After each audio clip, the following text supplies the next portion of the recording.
Hey guys, I hope everybody's having a fantastic day. Today I've got a very interesting specimen to talk to you guys about.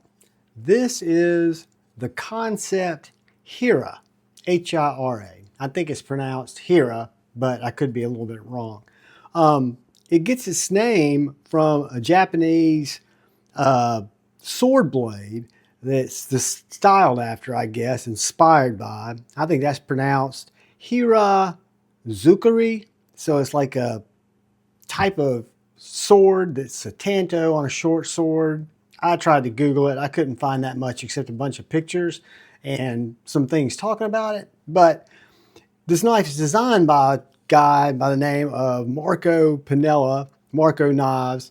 He's a designer maker based out of Italy who started designing knives in 2017, and he likes to blend modern and traditional elements, which kind of speaks to the blade that you're about to see when I open this, because it's very unique in that Hira-zukuri, if I'm pronouncing that right, style. So it's a flipper knife.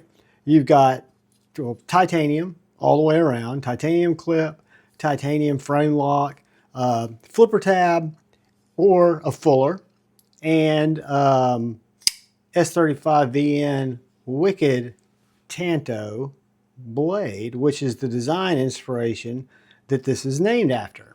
It's this interesting, I'm going to try to describe it. It's kind of like a drop point tanto. So you've got this front drop, but you've got a definitive point right here on the blade. And I think it classifies as a tanto. The knife is exceptional. Whether you want a middle finger or let's say you want to light switch it, pulling down on the tab. It's got perfect detent for that. If you want a middle finger, light switch it, push button, fuller flick.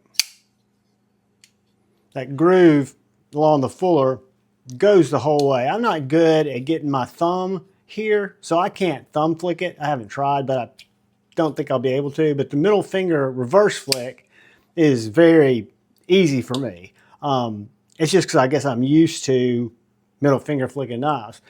But you've got this really nice titanium frame that's kind of contoured and smooth, but then you've got these chamfered out areas that are milled.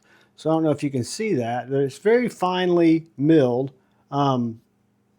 And just kind of nice the way it's done. It's not done all the way around, but it is done right here. And it's just interesting.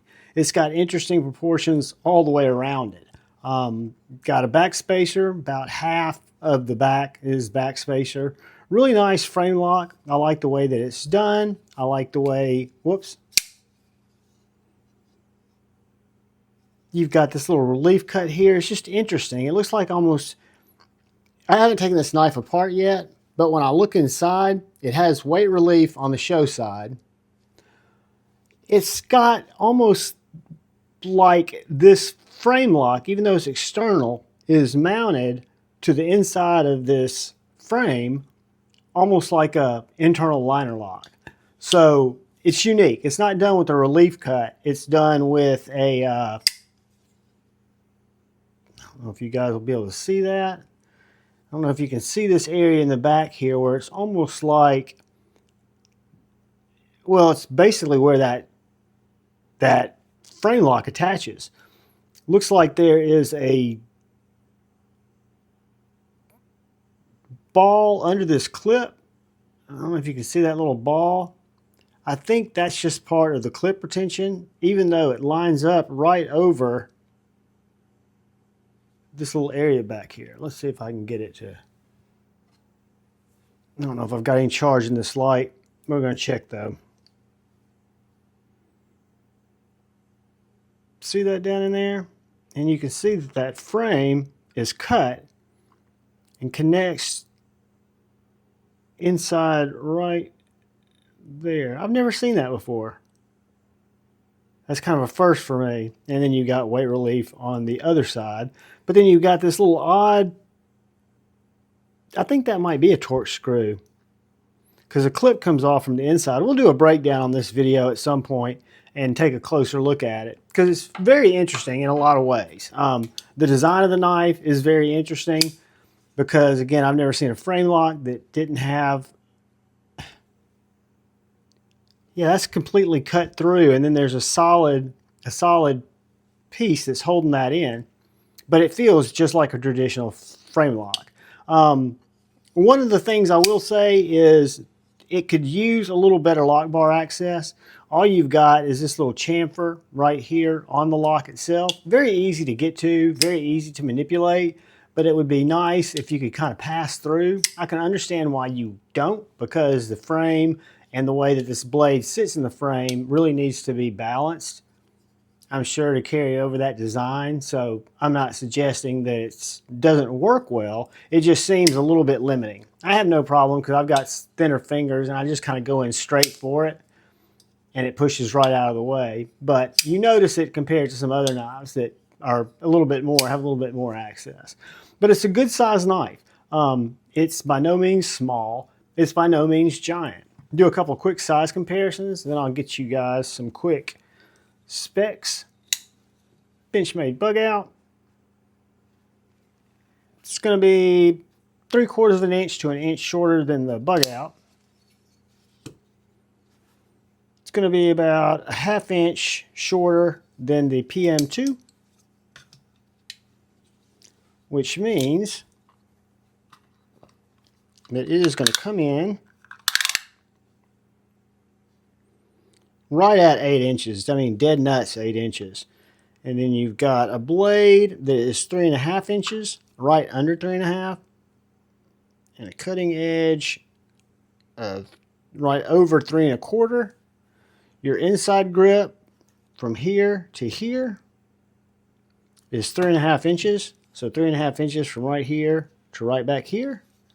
If you're going to take the whole grip into consideration, you're looking at 4 inches from here to here.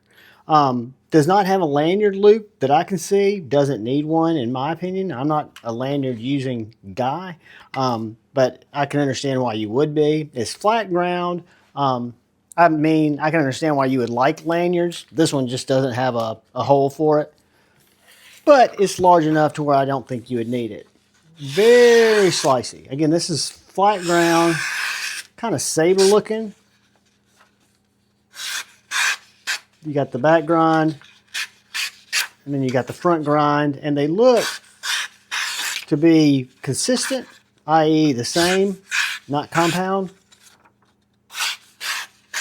But it's just a really interesting knife. Is it the sliciest knife? No. Is it a very cool knife that's got a very usable, functional blade? Yes, absolutely. I just probably wouldn't use it for breaking down a ton of cardboard if I had a thinner knife. It's got really cool grind. It's got a really functional point, functional blade, just a little bit thicker behind the edge. Let's get a couple of quick dimensions with our calipers. And I'm not going to get a behind the edge. I'll try to get you one, but it won't be very accurate. The blade stock's $13.95, $1,400. Behind the edge,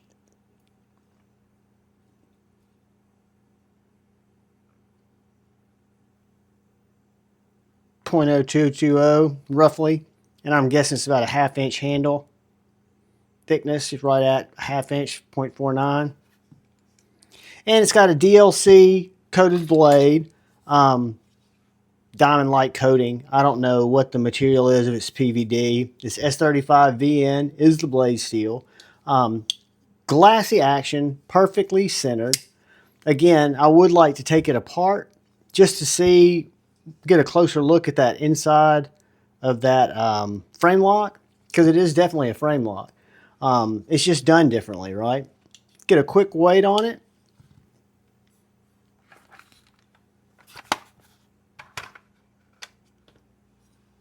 The Hira is going to weigh in, full tie, S35VN, 4.40 ounces.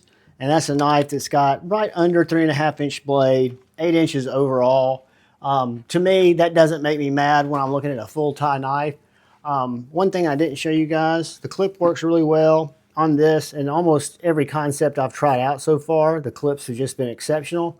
This one's no different. Goes in the pocket very easily, stays in the pocket well, and then comes out easily, but it's still got good retention. Super cool knife, guys. One that I'm kind of pleased with, kind of enjoyed it, have been enjoying it, and we'll continue to. It's got great action. It's got very unique blade shape, and a comfortable handle. Just something different. You don't see it every day. I think Marco Knives, the designer of this knife, did a great collaboration. So I'm stoked to see it happen. I appreciate you guys taking the time to watch. I do want to say thank you to the channel members. I appreciate you so much. And I want to say thank you to anyone who finds their way in here to check out my knife and EDC content. I appreciate you guys. If you would, if you hit the subscribe button and the bell notification icon, grease the like button on your way out if you don't mind. But most importantly, please look out for the guy or gal to your left. Please look out for the guy or gal to your right. Please look out for each other. Go forward with love in your hearts and choose debate, not hate. I love you all. Peace.